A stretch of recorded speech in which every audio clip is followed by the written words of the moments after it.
Good morning and welcome to Wake Up West Orange. We're excited to be with you today. I don't know how your morning has started, but for Tim and Angie and I, we're already talking about lunch and thinking about lunch. And so we're just going to invite you into where we briefly discuss. So we have discovered that unlike our similarity in breakfast cereals, that we all have different preferences for pizza, so I don't know how this is going to work out, but I prefer regular crust. Angie, what do you like? Well, I like the original from Pizza Hut. I'm very specific. Okay. Yeah, I like thin. Thin crust. Yeah. So we're already, before you even get into toppings or where or what, we're already, just have that difference. Beyond that, I prefer deluxe pizza. Like I prefer everything on it. It doesn't have to be heavy on the meat actually. Like you could even leave the sausage off, but I like all the different flavors, green peppers and black olives and all that. You're giving me a look. Well, because I would prefer my kids' pizza, which is just plain cheese, over what you're saying. But the cheese is not my favorite. I want the white Alfredo sauce. I want mushrooms, tomatoes, and bacon. You are weird, Angie. Oh, okay. Yeah. Well, I probably have, as far as thin crust, then maybe two different options of toppings. I mean, if we're really going to, first of all, just keep in mind, the best pizza is Papa John's. Don't even worry about just debating that. I don't care who you are. But thin, let's say Pizza Hut. Thin crust, and then if you're going to do red sauce, then the only thing you're allowed to order on that is pepperoni, mushrooms, and maybe sausage. And then if you're going to do Alfredo, then chicken. I mean, you're going to get chicken and bacon, and that's it. Yeah. I like anything, but if I'm going to order for myself and eat it all by myself, that's probably what I'm going to order. So, I just think it's funny. I mean, we've been talking about all the differences, thicker, kind of medium, and then thin, but we all like pizza. We all like pizza. And there's no question about that. I think what's really weird is if there's a viewer out there that doesn't like pizza. Yeah. Okay, can we agree on that? That is weird. Or even that cauliflower crust. I would argue that's not a real pizza. Jamie did a bait and switch one time, and I noticed it. I get it, trying to be healthier, but no, just doesn't work. It can't be healthier when it makes you throw up. I don't see how that's healthy at all. Sorry, Anderson McCall. Yeah. Well, that's a good segue into the topic we decided with, not so much one current event, but just a plethora of different things, different opinions that people have. And this is not, this conversation this morning is not to minimize some serious issues, because there are very much serious issues that we have to contemplate as societies, as communities especially, things like school. And, Angie, that's kind of been your world more than anybody of the three of us, though, Jamie and I deal with that as far as our kids and school options. But just those conversations. So we want to kind of not necessarily talk about a specific issue today, but more of our higher calling as the body of Christ. That yes, we can engage in these things, and yet we have a higher calling, that we are to be in the world, but not of the world. And so we're going to talk today, have a conversation about unity. And so kind of like with the pizza thing, okay, there's diversity among us on just something as simple as that. If we go deeper, we're going to discover a lot more things that we don't agree on. And yet that doesn't mean that we can't have spiritual unity. So anyway, let's just kind of think about verses and think about things. We're called to be peacemakers, right? We're called to be salt and light. So I'll just start with this, and then whether we talk about in-person conversations, where we talk about, social media, different things, but it does seem like sometimes we get sucked into, maybe put it that way, where we are talking at each other instead of with each other. You know what I mean? Like I don't even know that sometimes, I get sucked into where maybe I think I know what the other person is thinking or saying, but sometimes I realize I don't even know. I want to share what I want Right. to share. So Yeah, I think that happens to all of us. And I was on social media a while back, and somebody had posted a question, and their question was, why is it this way in a plan that was being proposed? And I answered the question. It's, well, because of this, this, and this. I didn't put any emotion, didn't put anything other than, here is the answer. This is why, this is the way this is written. And it wasn't 5 minutes, and there was angry face, angry face, angry face, and here's this comment, this comment, this comment. So I went back and I posted, I'm not even saying I agree with it. I was just trying to answer a question.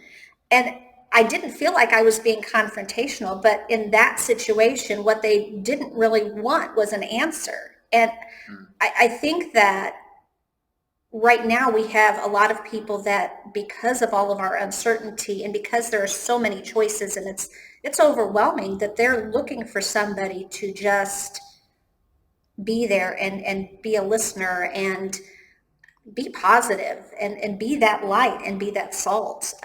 I think that right now that's something that people are thirsty for, because it's not out there on social media. It's not out there in some of our communities. Mm-hmm.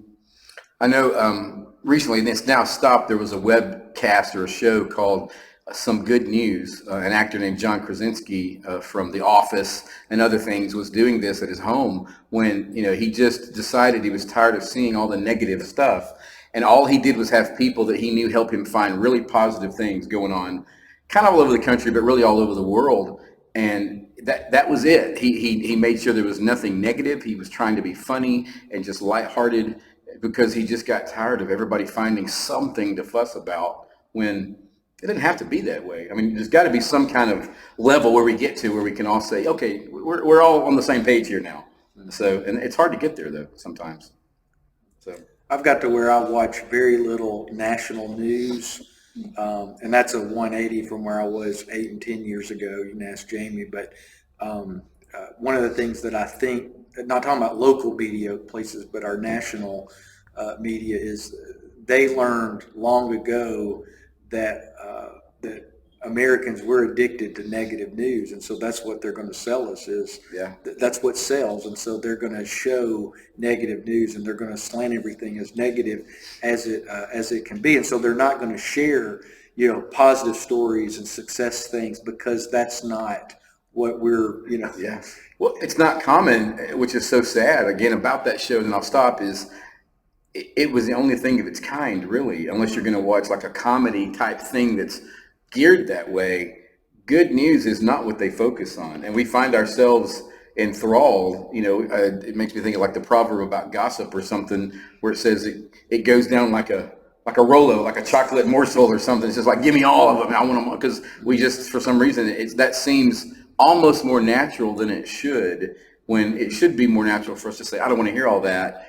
What's something positive, that we can kind of discuss or know about or experience? And I think that's just even thinking about any specific thing that we might engage with or deal with, is even seeing the positive in another person or another position, that at least we come from a place of, I may end up disagreeing with you.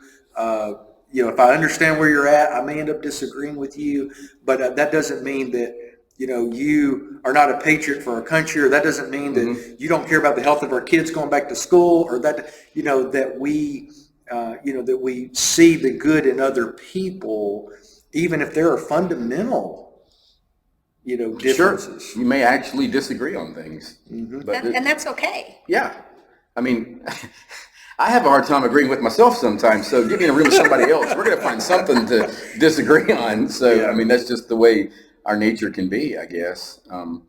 There's a passage in Acts that kind of reminds me of this too. We hear about how the church was doing so well, and everything was just so exciting. And there's a slightly misleading thing, in my opinion, depending on how you read it. This is Acts chapter 2, the last couple of verses. They devoted themselves to the apostles' teaching and to fellowship and breaking of bread and to prayer. Everyone was filled with awe, and many wonders and signs performed by the apostles. All the believers were together and had everything in common. And that part right there, part of my sarcastic nature wants to be like, yeah, right. Because there's people. So obviously this does not say they always got along or that everybody was perfectly okay with each other all the time. It said they had everything in common. And another translation says they were united in thought and purpose.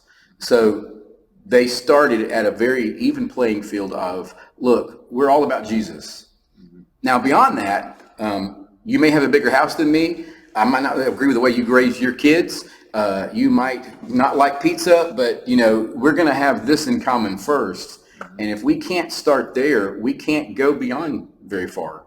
So I think that's really what unity and all this is really about, is that we have so much more in common than we sometimes really are fully aware of. I think that's what Jesus was getting at when he, and it's also in the context of talking about unity and praying about unity, when he says we're in the world but not of the world. It's like, yeah, you're in this environment, but don't be confined by that or limited by that. You transcend that. You're higher than that. And I found myself this morning in my prayer time with God, just praying about specific individuals and people with health issues in my own family and all. But when I was praying about things regarding like our government, I just kind of came to this in the prayers, like, but God, the gospel is bigger than government things. So that doesn't mean God doesn't care about government. We shouldn't pray about those kind of things. But that's to me an example of it's bigger, and that we are not of this world. And so we don't, we should recognize that. And so, yeah, when it comes to these different scenarios, conversations, issues, is to realize that we don't want to look like the world looks. Yeah. We don't want to talk like that. We're called to be salt and light. Yeah. So, well, even like in everyday things that are happening, like with the school systems, recently they had those meetings where they were deciding when school would start, and it got ugly because people had to, everybody's emotional. We've been stuck at home. We're ready for things to be normal, and normal isn't even a normal word anymore. So, people just want their kids to be safe, but they also probably want them to get out of the house. So all this is going on, and I think, like y'all, you just want to teach. You just want to be able to do what you do, and needed that to kind of finally, dust to settle. Well, what we need to remember is that when we focus on these things that are differences, that's not going to get us to reach a conclusion that's going to be positive for anybody. We need to lead with love and say, okay, so what do we agree on? And that's one of the things that we're taught, as teachers, or I'm sure counselors, anybody that works with people. You need to realize that the people that you're talking with, they want the best for themselves, for their family. They have the same basic outcome that they're wanting as you. It might look different in how you get there, but all of the people that were speaking at the school board meetings and the people that are speaking out on social media, they want safe places for their kids. They want best education possible, whether it's somebody that's in a position of high authority or whether it's somebody that is not. And we've got to lead with love. We've got to give grace. Yes. Yeah. Yes. A little bit. Yeah. Yeah. I mean, everybody wanted the same thing. It just didn't sound like it. But everybody really does. Yeah, but only by setting those differences aside and looking at what unites us can progress be made. And I think that is, especially true in the church. And I think that when people look at the church and they see us being divisive, whether it's inside or whether it's out in the community and the things we're saying on social media or to our neighbor, that's not us out there showing that gospel message. That's not the salt and light that we're called to be. It makes me think about Ephesians 4 when Paul's talking about our calling and walking worthy of the calling. And he talks about humility, that we're called to be humble. So, if I'm prideful, if I'm haughty, then that's where I'm, acting superior, and I'm, going to do those things that are ugly and messy, and I'm going to add fuel to the fire.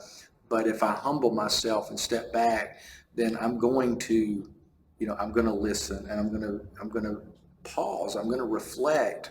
And he goes on there in Ephesians 4, and he says, again, to the body of Christ, he says, make every effort to keep the unity of the Spirit in the bond of peace. And so to make that maximum effort to really value one another, and to have quality relationships, that even if maybe I don't think I have all the tools, those are a couple right there. One is my attitude, being humble, and another one is that I'm going to really put forth an effort.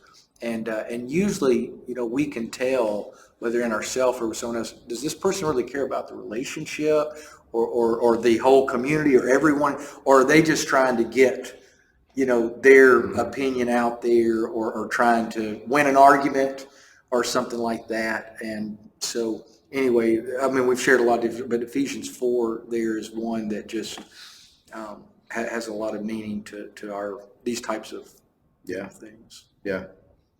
Well, I really appreciate this conversation. I think unity is something we know that we have, but we forget to remember. I don't know how else to say that, but something else I thought about referring to is there's a band that I appreciate a lot of their music, the Yvette Brothers, and one of their songs. The title of the song is misleading to what I'm going to say, but just go with me. It's called Murder in the City. So put that aside, because this is the part I want to focus on. But the last part of the song says, and we should always remember there's nothing worth sharing like the love that let us share our name. There's nothing worth sharing greater than the love that let us share our name. I think that's what we're supposed to be about. So I like that. And we'll all remain unified no matter what pizza and lunch looks like. That's right. And we've always got our breakfast cereal, so there we go. That's right. That's right. Thanks for joining us. Bye.